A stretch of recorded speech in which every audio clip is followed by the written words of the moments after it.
Namatay ang isang lalaki sa Bago City, Negros Occidental matapos pagtatagain at pukpukin ng bato sa ulo. Sumuko naman ang dalawang suspect.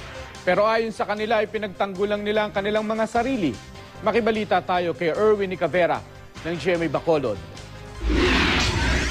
Tadtad ng sugat ang katawan at basag ang ulo. Ito ang sinapit ng 58 anyos na si Alex Sumugat, taga Bago City, Negros Occidental. Sa paunang investigasyon ng Bago City Police, naglalakad pa uwi si Sumugat kasama ang dalawang minor de edad. Bigla na lamang daw siyang tinambangan ng dalawang lalaki at pinagtataga gamit ang itak. Hindi pa nakontento ang mga salarin. Pinukpok din nila ang ulo ng biktima gamit ang tinatayang 20 kilong bigat na bato.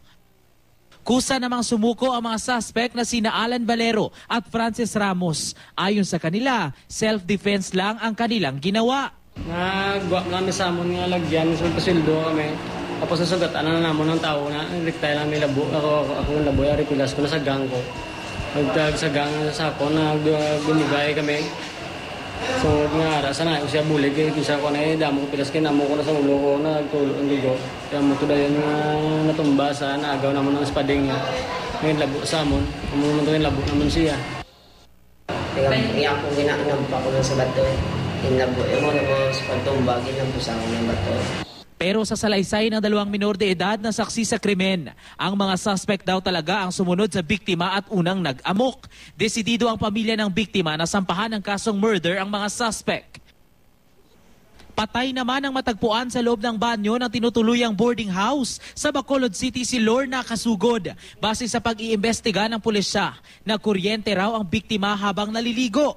Inaalam pa ngayon ng pulisya kung paano ito nangyari. Pero base sa autopsy report, hindi raw nakuryente ang biktima. Nabagok daw ang ulo nito. Lumabas sa pagsusuri na nakainom ang biktima at posibleng natumba kaya siya nabagok. Pero ayaw paniwalaan ng pamilya ng biktima na lasing siya. May gaground sa kwan sa pagpatubod sa tubig nga na maligo. Ay kumo-ground to siya, nagdangop sa shower.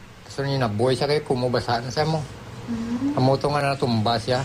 Patuloy ngayon ang investigasyon ng mga otoridad. Inaalam kung may problema sa linya ng kuryente ang boarding house. Kung mapapatunayang may pananagutan sa nangyari ang may-ari, maaaring sampahan siya ng reklamo. Hindi nagbigay ng pahayag ang may-ari. Erwin Nicavera, Nagbabalita, Pilipinas.